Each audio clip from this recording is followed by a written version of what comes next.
Okay. Now what we have today? Today we have the remaining 51 questions. The remaining 51 questions that is related to रिनेशा, जो काफी important है। और मैं बार बार बात कह रहा हूं कि जितने ऑब्जेक्टिव क्वेश्चंस एक्सप्लेनेटरी नोट्स के साथ मैं तैयार कर रहा हूं उन सबको आपको ध्यान में रखना है। क्वेश्चन नंबर 50 है, Which artist is known for his detailed anatomical sketches? किस आर्टिस्ट को याद किया जाता है उसके डिटेल्ड एनाटॉमिकल स्केचेस के लिए? एनाटॉमिकल का मतलब होता है एनाटॉमी से, शरीर के स्केच को किसने तैयार किया था, बनाया हुआ था, वो कौन सा आर्टिस्ट था? तो answer B is the right answer. Leonardo da Vinci जो है इस मामले में काफी ज्यादा जो है पॉपुलर थे। एक्सप्लेनेशन में दिया जा रहा है कि da Vinci's anatomical studies were ground breaking for their accuracy.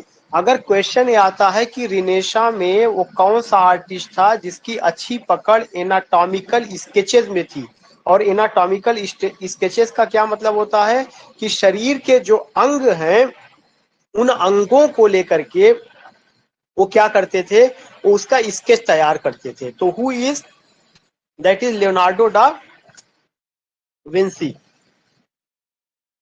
Question number 51 जो है लिटरेचर और फिलॉसफी से है।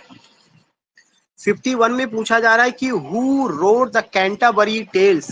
कैंटरबरी टेल्स किसने लिखा था? सबको पता है कैंटरबरी टेल्स जियोफ्रे चौसर ने लिखा हुआ था, और यह जियोफ्रे चौसर का मास्टरपीस या उनका इंग्लिश में लिखा गया एक, आप कह सकते हैं कि मेजर लिटरेरी पीसेस रहा है। और इसमें उन्होंने अपने समय का जो भी रिलीजियस सिचुएशन था, जो सोसाइटी थी, जो मिडिल क्लास था, जो लोअर क्लास था, उन सब चीजों को उन्होंने दिखाने की कोशिश की हुई है। और किस में लिखा गया है? ये आपका हीरोइक कपलेट में लिखा गया है। इसके अलावा चौसर को याद किया जाता है फादर ऑफ इंग्लिश पोइट्री के लिए, नैरेटिव टेक्निक के लिए, इंडिविजुअल और टाइप कैरेक्टर के लिए, मिडलैंड डायलेक्ट के लिए, और उनको जो है मॉर्निंग स्टार ऑफ रिनेशा भी कहा जाता है। क्वेश्चन नंबर 52 है, what is the main theme of Shakespeare's Hamlet? Shakespeare का जो प्ले हैमलेट है उसका मेन थीम क्या है? अगर आप देखेंगे उसमें थीम रिवेंज भी है, लव भी है, बिट्रायल भी है, all of the above. Yes, अगर देखा जाए तो उसमें ये नहीं कहा जा सकता। अगर all of the above answer दिया जा रहा है तो ऑल ऑफ द अबव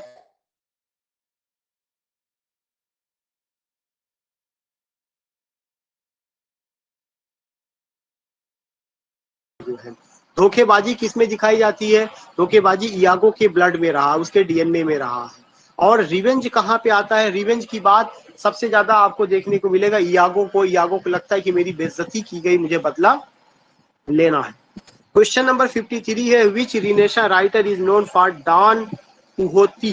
वो कौन सा राइटर है जिसको याद किया जाता है? क्विक्सॉट नहीं होगा, इसका जो प्रोनाउंसिएशन है डॉन कुहोते होगा।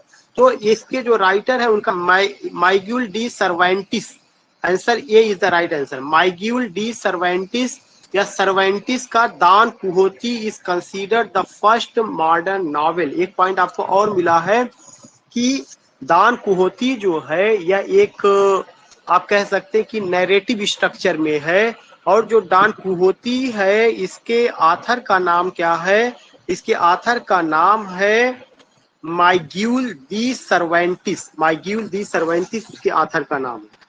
क्वेश्चन नंबर 54 है, what is the significance of the Divine Comedy? Divine Comedy का क्या सिग्निफिकेंस है? It is a religious text, it is a political treatise, it is an epic poem exploring the afterlife, it is a scientific work. या C is the right answer. जो आपका ये poem है जिसको divine comedy को जो आपका ये पोयम है जिसे दांते ने लिखा हुआ है, यह एक एपिक पोयम है exploring the life after death, जो मरने के बाद की जिंदगी का खुलासा करता है।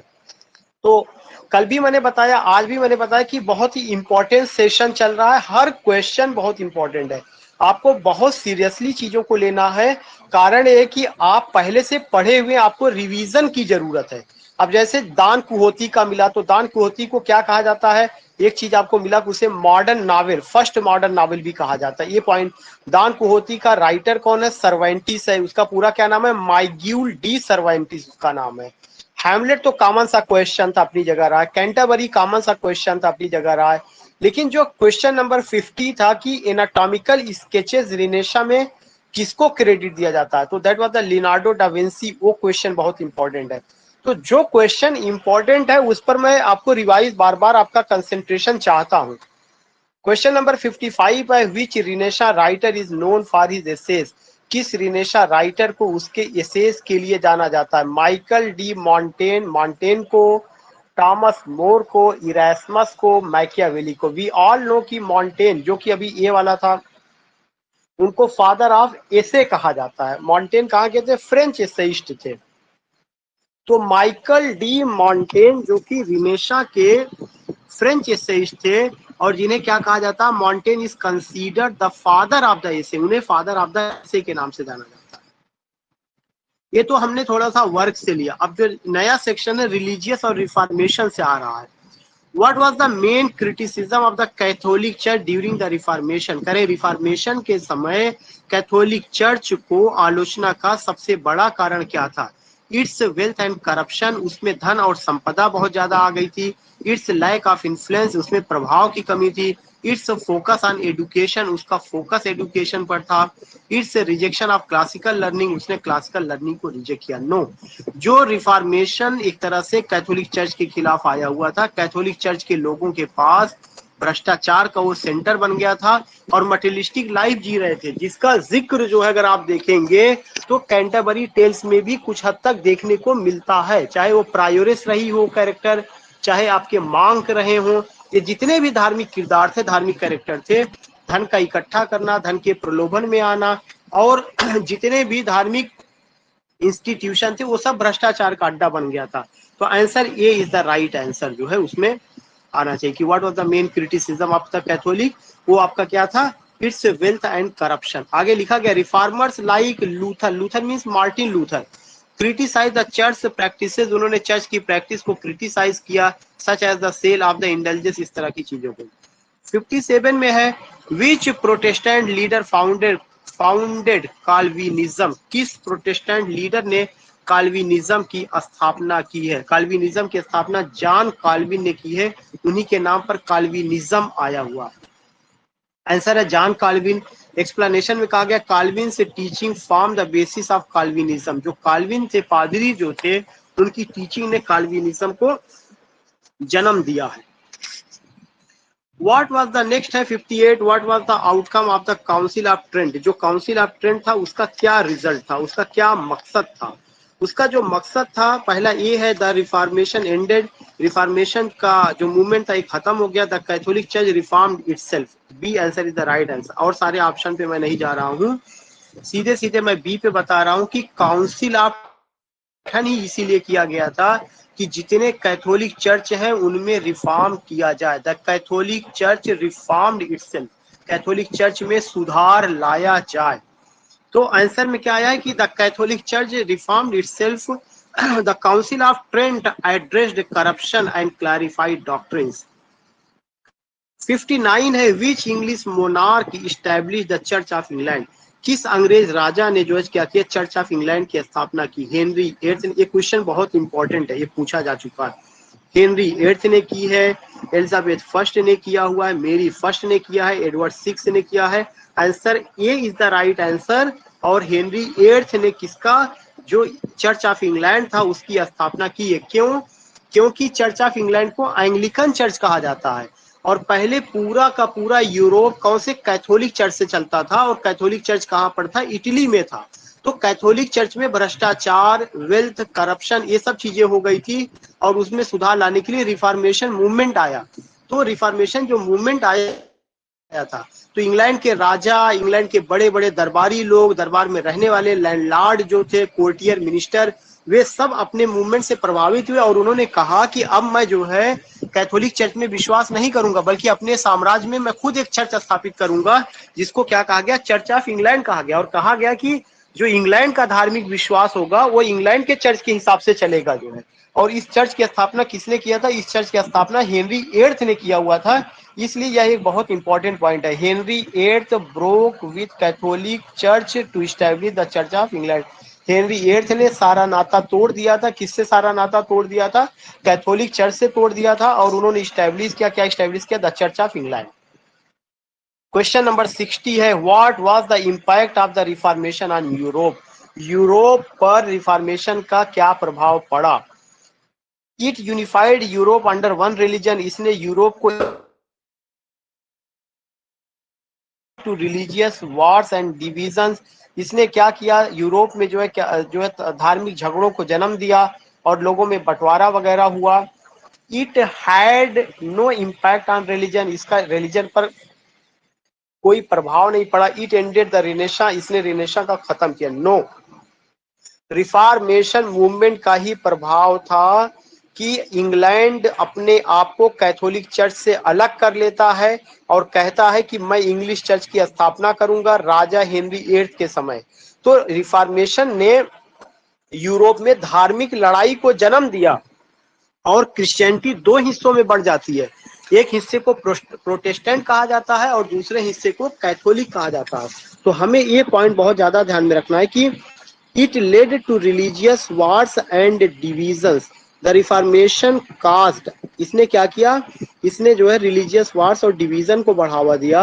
The reformation caused conflicts like the 30 years war. और रिफॉर्मेशन ने एक बड़े युद्ध को जन्म दिया जिसके 30 साल का युद्ध का है। अब जो नेक्स्ट पॉइंट है वो लीगेसी ऑफ द रिनेशा से। रिनेशा ने किन किन चीजों को दिया, क्या क्या उसने नई जनरेशन को दिया जो है। क्वेश्चन नंबर 61 है, what is the lasting impact of the रिनेशा on art? रिनेशा का आर्ट पर क्या प्रभाव पड़ा? It introduced abstract art.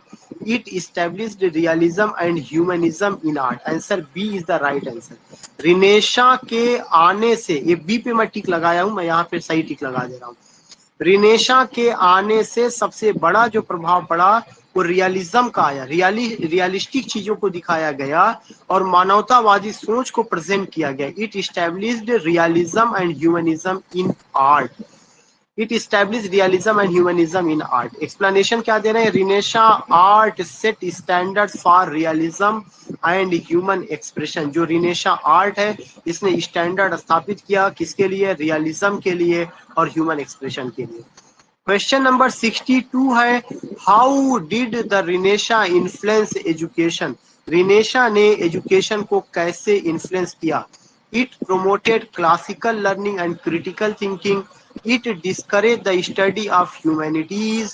It focused solely on religious education. It had no impact on education.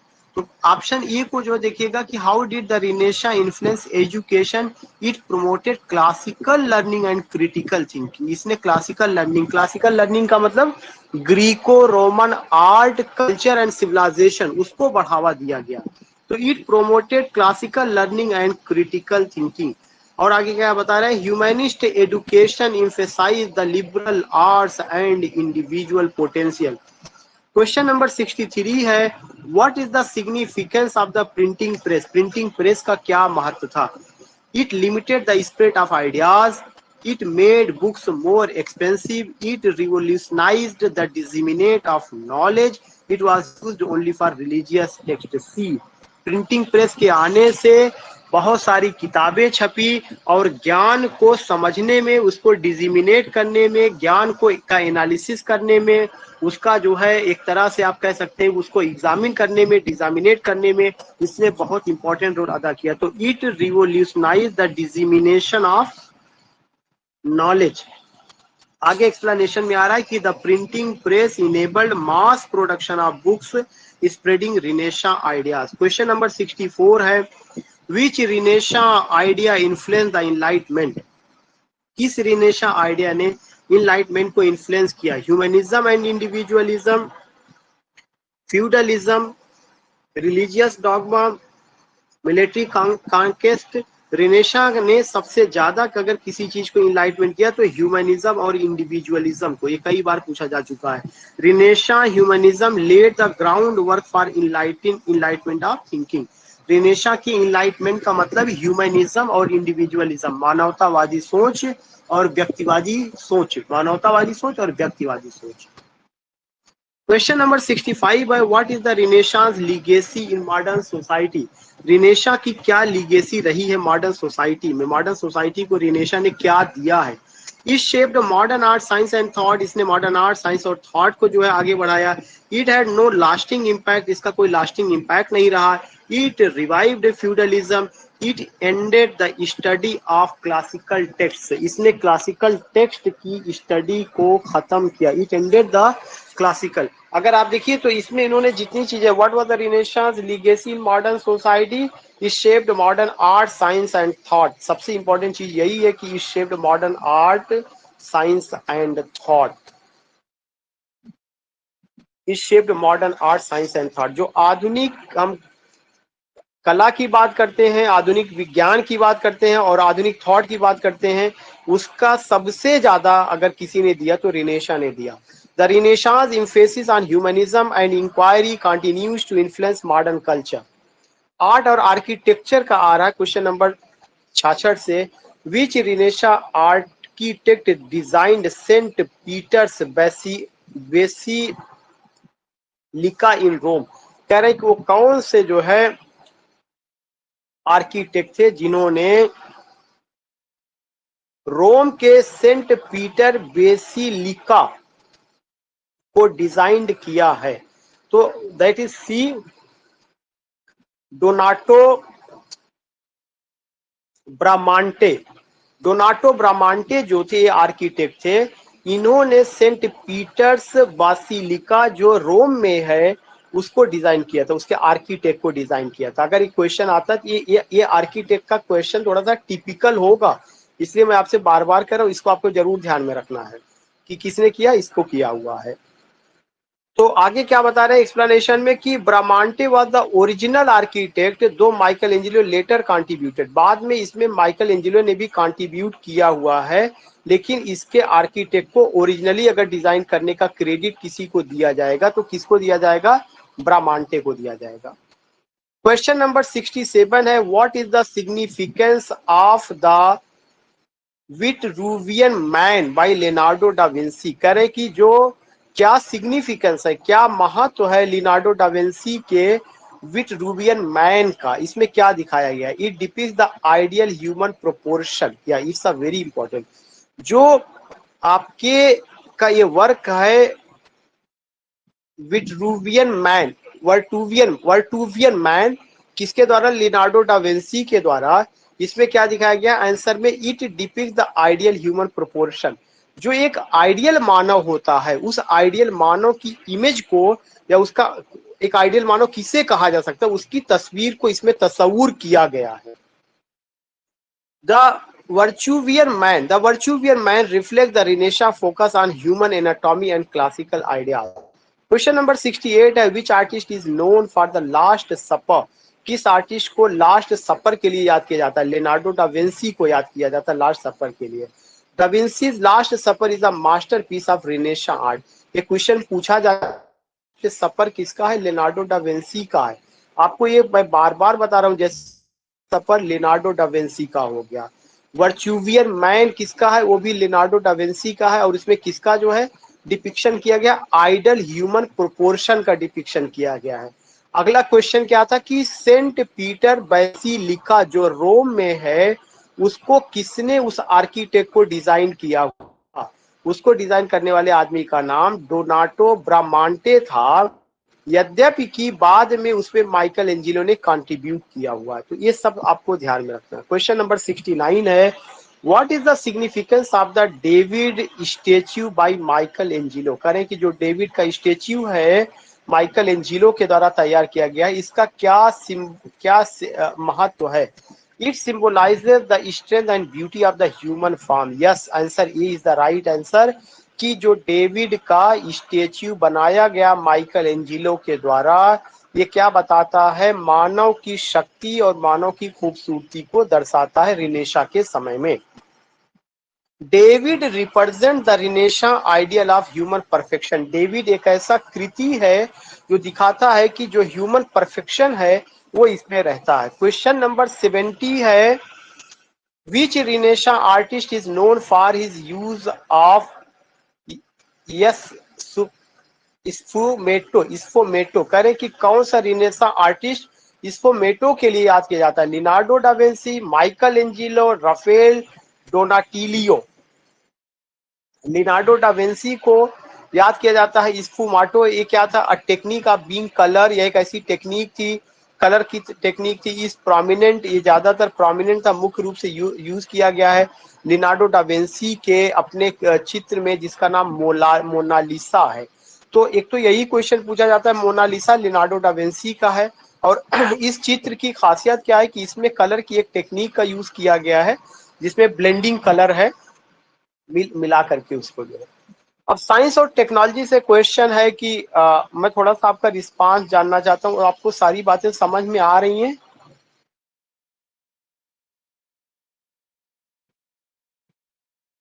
या साइंस और टेक्नोलॉजी का क्वेश्चन है कि who is known for the discovery of the circulation of blood. जो डिस्कवरी हुआ था circulation of blood का, उसको किसके लिए? Answer B is the right answer, William Harvey. Harvey's work on blood circulation was a major advancement in medieval science. कह रहे हैं कि जो विलियम हार्वे थे उन्होंने ब्लड सर्कुलेशन से संबंधित खोज किया हुआ था। क्वेश्चन नंबर 72 है, what is the significance of Paracelsus in the renaissance. Paracelsus का रिनेशा में क्या प्रभाव था? He advance the field of chemistry and medicine. उन्होंने केमिस्ट्री और मेडिसिन के फील्ड में काम किया था। पैरासेल्सियस इन रिनेशा जब भी आएगा तो उनका योगदान केमिस्ट्री और मेडिसिन में रहा है। क्वेश्चन नंबर 73 है, which renaissance scientist is known for his work on gravity. किसे ग्रेविटी के लिए याद किया जाता है? हम सारे लोग जानते हैं, पढ़े भी हैं, आइजैक न्यूटन को याद किया जाता है उनके ग्रेविटी के लिए। क्वेश्चन नंबर 74 है, what is the significance of Tycho Brahe's work. Tycho Brahe's के वर्क का क्या सिग्निफिकेंट है? तो 74 का A is the right answer, he provided accurate astronomical data. Astronomical data ये बहुत इंपॉर्टेंट है। क्यों? क्योंकि कापरनिकस हो गए, टॉलेमी हो गए, गैलीलियो हो गए, और एक नाम आपका जो ये जुड़ रहा है टाइको ब्राहेज वर्क। इनको आपको ये नाम ध्यान में रखना, ये मेरे लिए भी नया रहा है, टाइको ब्राहेज वर्क। तो जो टाइको ब्राहेज थे इन्होंने एस्ट्रोनॉमिकल डेटा का सही चीजें बताया था। ये चीज आपको ध्यान में रखना है। आगे एक्सप्लेनेशन में दिया जा रहा, Brahe's observation work crucial for Kepler's law. जो केपलर का लॉ का थियरी थी, क्योंकि केपलर ने बताया था कि सारे ग्रह घूमते हैं, ग्रहों के घूमने की बात केपलर ने किया हुआ था। क्वेश्चन नंबर 75 है, which रिनेशा figure is known for his work on anatomy and engineering. कौन से रिनेशा फिगर को एनाटॉमी और इंजीनियरिंग के लिए याद किया जाता है? लिनार्डो डा विंसी को याद किया जाता है। लिटरेचर और फिलॉसफी से क्वेश्चन है, who wrote the Decameron. Boccaccio का वर्क रहा है, जियोवानी बोकैसियो का वर्क डीके मीरान रहा है। एक्सप्लेनेशन में दिया जा रहा है, the Decameron is a collection of stories, या स्टोरीज का कलेक्शन है रिफ्लेक्टिंग रिनेशा ह्यूमनिज्म, जिसमें रिनेशा के ह्यूमनिज्म को दर्शाया गया है। इसमें क्या दर्शाया गया? रिनेशा के ह्यूमनिज्म को दर्शाया गया है। क्वेश्चन नंबर 77 है, what is the significance of Utopia by Thomas More. कह रहे हैं कि टॉमस मोर के यूटोपिया का क्या महत्व। अब सब वर्क से रिलेटेड है। आथर का नाम टॉमस मोर, वर्क क्या है? यूटोपिया है। यूटोपिया किसके बारे में बात करता? आइडियल सोसाइटी को बात करता। Answer A is the right answer की Utopia critiques contemporary society and envisions of perfect world. जो कंटेम्प्रेरी सोसाइटी है उसकी आलोचना करता है और आइडियल सोसाइटी की बात करता है। क्वेश्चन नंबर 78 है, which रिनेशा writer is known for his sonnets to Laura. हम सबको पता है कि Petrarch is known for the sonnet Laura. Petrarch sonnet to Laura are among the most famous in Renaissance literature. 79 है, what is the main theme of The Prince by Machiavelli. कह रहे हैं कि जो प्रिंस वर्क है Machiavelli का, इसका main theme क्या है? The importance of morality in politics, the use of power and pragmatism, the rejection of classical learning, the celebration of feudalism. B is the right answer. जो Machiavelli का the Prince है उसमें power को और प्राग्मेटिज्म को लेकर के बात की गई है। आगे एक्सप्लेन किया गया है कि Machiavelli's work is a pragmatic guide for rulers या पॉलिटिशियन की बात करता, पावर एंड प्राग्मेटिज्म को लेकर के।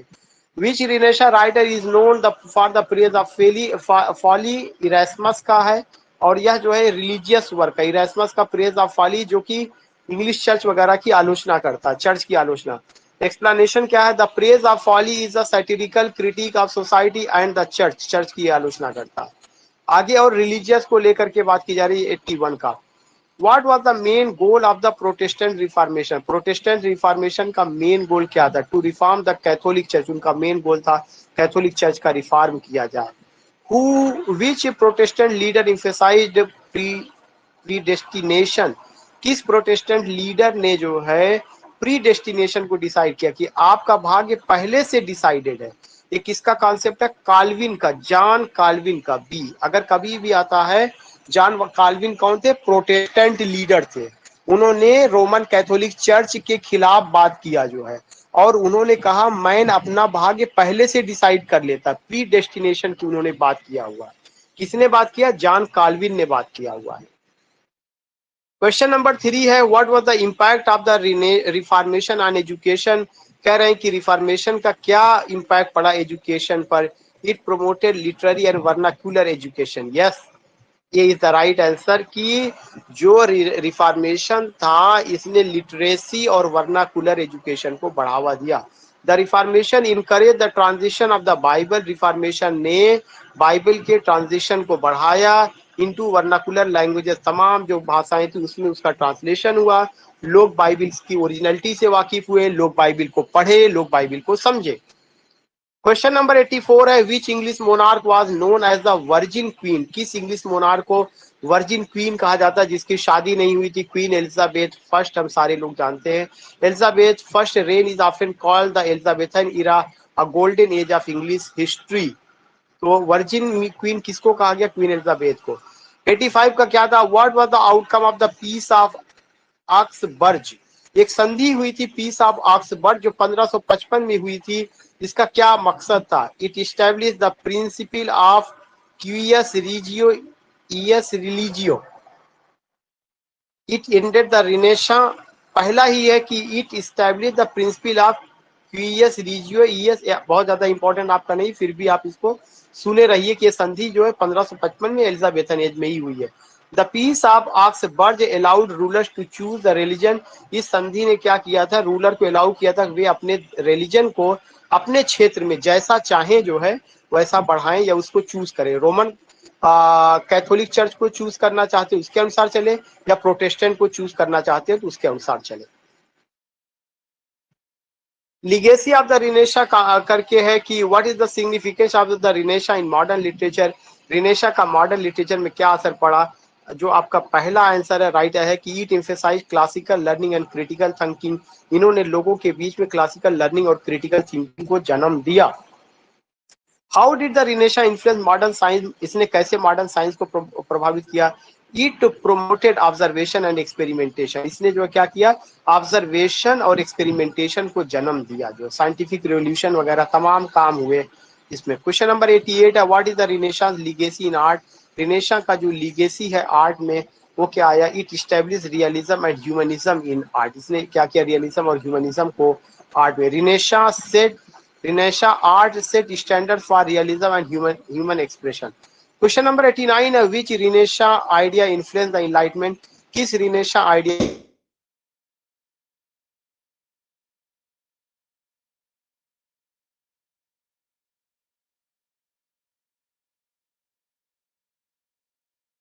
The enlightenment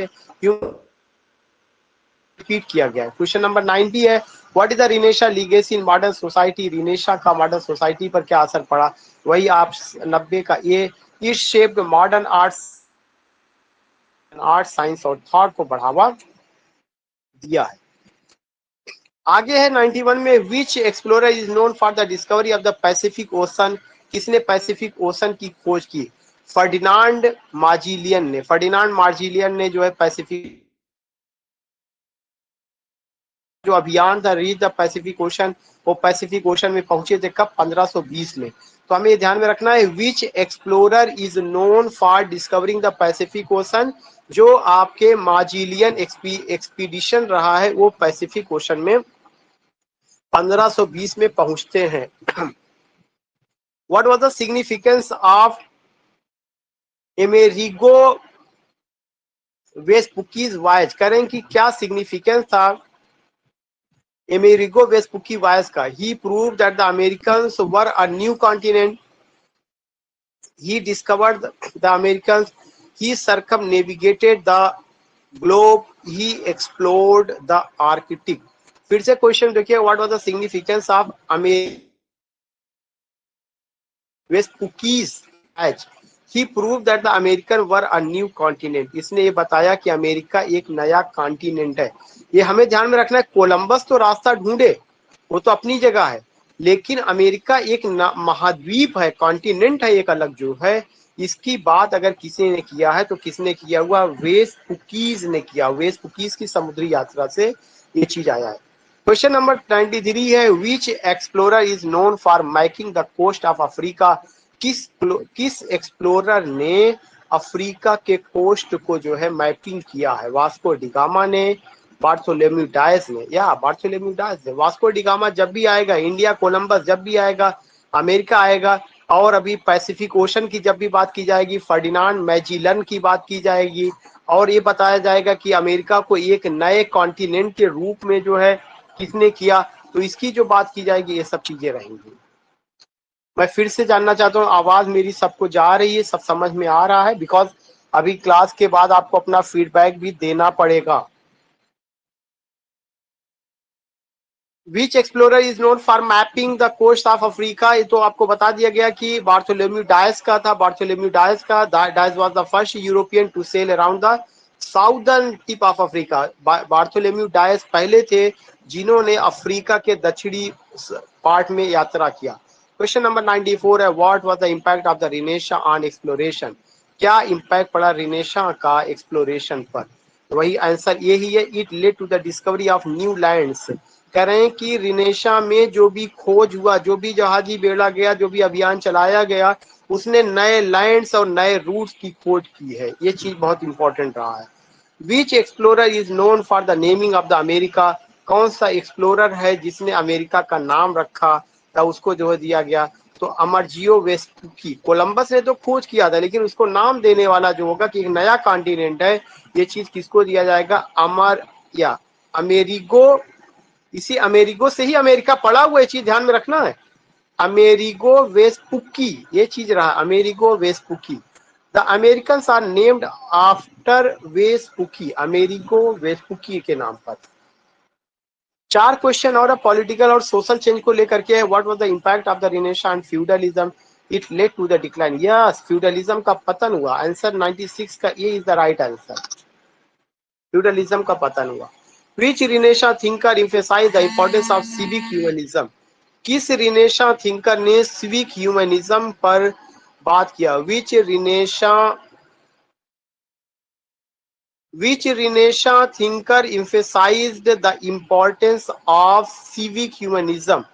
Niccolo Machiavelli, Leonardo Bruni, Thomas More, Erasmus, या लिनार्डो ब्रूनी ने। Bruni promoted civic humanism emphasizing active participation in public. Question number 98 है, what was the role of women during the Renaissance? क्या woman का role था रिनेशा के समय? they were largely excluded. yes, woman जो है पब्लिक लाइफ से एक्सक्लूड की गई थी। ये चीज क्वेश्चन रिपीट किया गया है इसी में ही। Women had limited roles, women का रोल लिमिटेड था। दो सम लाइक ईसाबेलास, कुछ ही थी जैसे ईसाबेला जैसी जिनका प्रभाव था, वरना वो उनका रोल बहुत लिमिटेड था।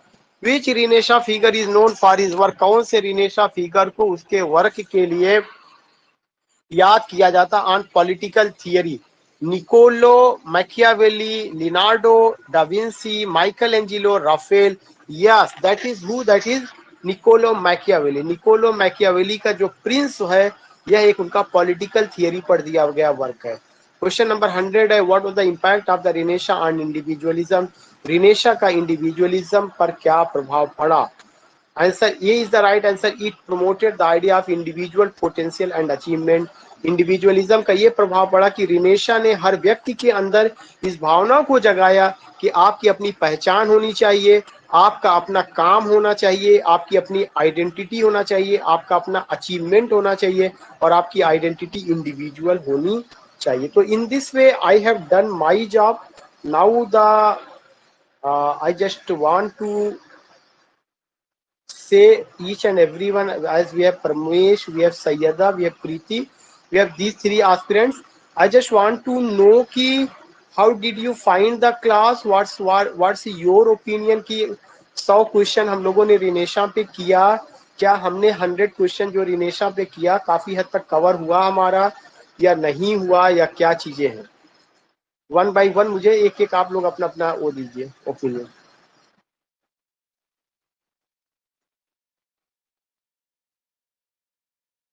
या Ramesh ji, Sayyada and Preeti, how was the class?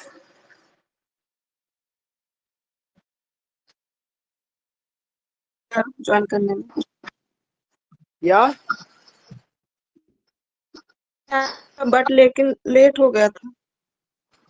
अच्छा, लेट हो गया था, कोई बात नहीं, रिकॉर्डिंग उसका मिलेगा, लेकिन जो भी लेट के बाद आया था वो क्वेश्चन सब समझ में आया है?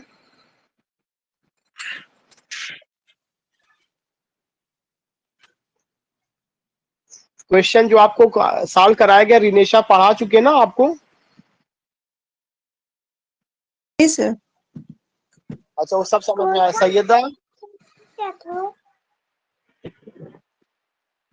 And Ramesh, we have Dharmendra. आज तो धर्मेंद्र तो शुरू से जुड़े थे पहले से ही। धर्मेंद्र, आपका क्या फीडबैक है रिनेशा को लेके? ठीक है, क्या सर, ठीक है, सारी चीज समझ में आ गई हैं?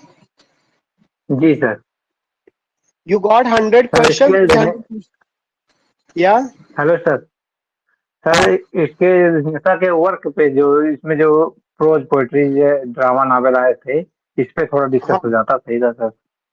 हाँ, अब इसी पर आएंगे ना। अभी तो हम लोगों ने रिनेशा के कैरेक्टरिस्टिक्स को लेके बात किया है। जी जब हम जी, एलिजाबेथन ठीक है। एज में आएंगे और यूनिवर्सिटी विट्स को कवर करेंगे तो उसमें वो सारे जी के सारे लोग होंगे। अभी तो हम लोगों ने रिनेशा का मूवमेंट, रिफॉर्मेशन, उसका आर्किटेक्ट, बहुत सारे ऐसे क्वेश्चन थे जो आपको पहली बार आपकी नजर से गुजर रहे होंगे। अब हम लोग क्या करेंगे, यस सर, प्योरली बात करेंगे, लिटरेरी वर्क्स को लेकर के बात करेंगे। जी जी सर। हाँ, दूसरा सेक्शन होगा। क्योंकि हम जो भी एज लेके चलेंगे, दो चीजें रहेंगी, उस समय का political situation, social situation, then उसका इम्पैक्ट जी लिटरेचर पर, उस समय के जो राइटर थे उनके जो वर्क थे उसका क्या कैसे थे। ठीक है, जी तो मीट यू टुमारो। और कल भी जो हम लोगों की क्लास होगी वो 9 बजे से ही होगी। सैयदा ने कहा कि यस सर क्लियर, और परमेश ने भी कहा क्लियर है। Thank you Dharmendra ji, Syeda ji and Preeti ji for joining the session. थोड़ा सा लेट हुआ था, उसकी वजह से कुछ नेटवर्किंग इशू था। बट टुमारो हम लोगों का जो अभी टाइम होगा, रोजे तक 9 बजे से ही हम लोग क्लास शुरू कर पाएंगे। Okay, meet you. Okay sir. Thank you sir. Thank you sir.